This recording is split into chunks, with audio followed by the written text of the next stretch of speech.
In the spring of 1943, as the Second World War raged across Europe, the Allies faced a deadly problem. They were preparing to invade Sicily, a move that would open the Mediterranean, knock Italy out of the war, and strike at what Winston Churchill once called the soft underbelly of Nazi Europe. But there was nothing soft about it.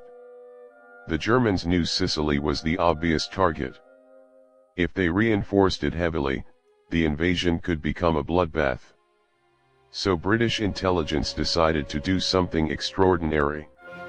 Instead of hiding their plans, they would leak fake ones. This was Operation Mincemeat, one of the boldest and strangest deception operations in military history. The idea was deceptively simple: convince the Germans that the Allies were planning to invade Greece and Sardinia, not Sicily. If Hitler believed that, he would divert troops away from the real target.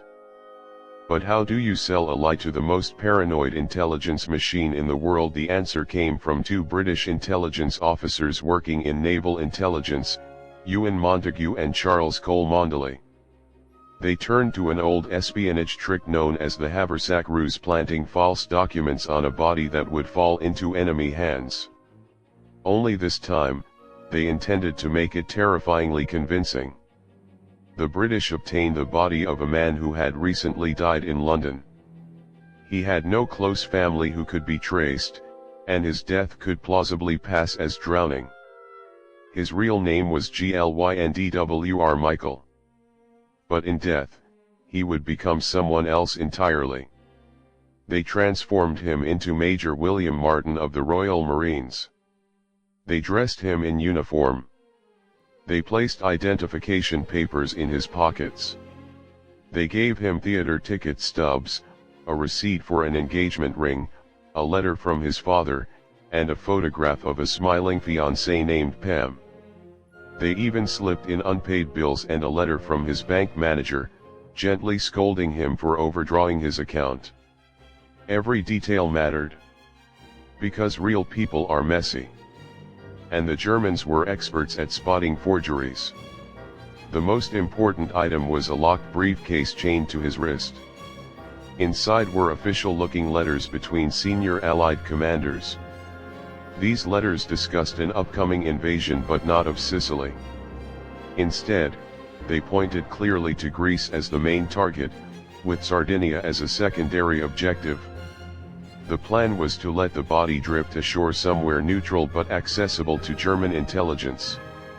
That somewhere was Spain. Although officially neutral, Spain under General Franco had strong pro-German sympathies. The British were confident that any sensitive material recovered there would quietly find its way into German hands. In late April 1943, the body was placed inside a metal canister filled with dry ice to preserve it. A British submarine, HMS Seraph, carried the canister across the sea. Before dawn on April 30th, off the coast of Huelva, Spain, the crew surfaced.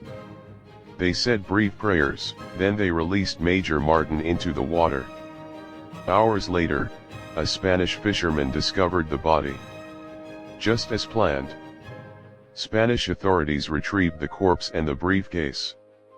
The British watched anxiously from afar, pretending to demand the return of the documents through diplomatic channels, but not too aggressively.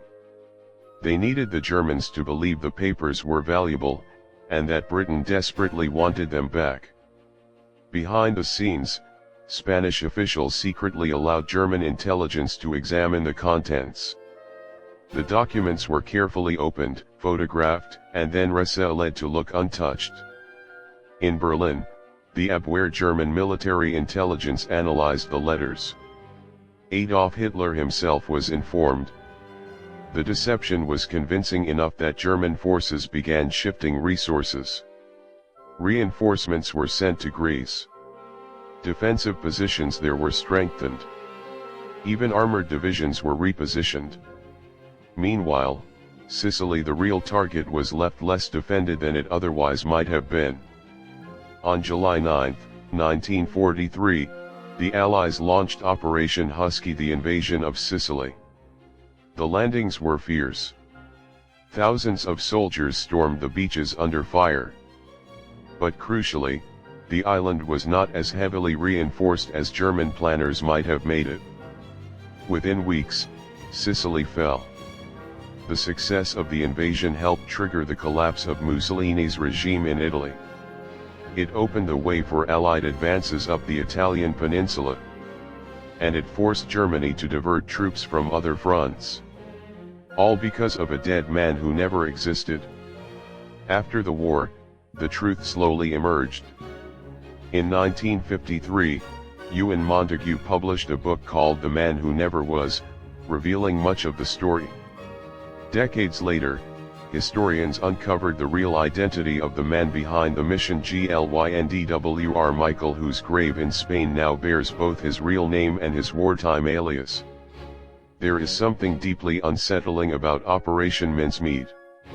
It was brilliant. It was audacious. And it depended on turning a human life and death into a weapon. The planners agonized over the ethics. They treated the body with respect. They created a full life story for him. In some strange way, they gave him an identity he never had in life: a fiancé, a future, a purpose. But there's no escaping the reality: deception was a crucial battlefield in World War II. Armies didn't just fight with tanks and bullets. They fought with lies, forged letters, double agents, inflatable tanks, fake radio traffic, and elaborate illusions. Operation Mincemeat was just one part of a wider web of deception that would culminate the following year in the massive misdirection campaign before D-Day. Still, Mincemeat stands apart because of its sheer theatrical daring. It reads like fiction. A corpse drifting in the Mediterranean. Love letters in a pocket. A briefcase chained to a wrist. Enemy agents hunched over stolen documents in Berlin. And at the center of it all, a gamble. If the Germans had spotted even one inconsistency, if they had questioned the identity or dismissed the letters as too convenient, the plan could have collapsed. Worse, it might have alerted them that Sicily truly was the target. Instead, they believed it. In war, information can be as powerful as firepower. Operation Mincemeat proved that sometimes the most devastating weapon is not a bomb or a bullet, but a story. A story carefully written, carefully planted, and carefully discovered. And in 1943, that story helped change the course of the war.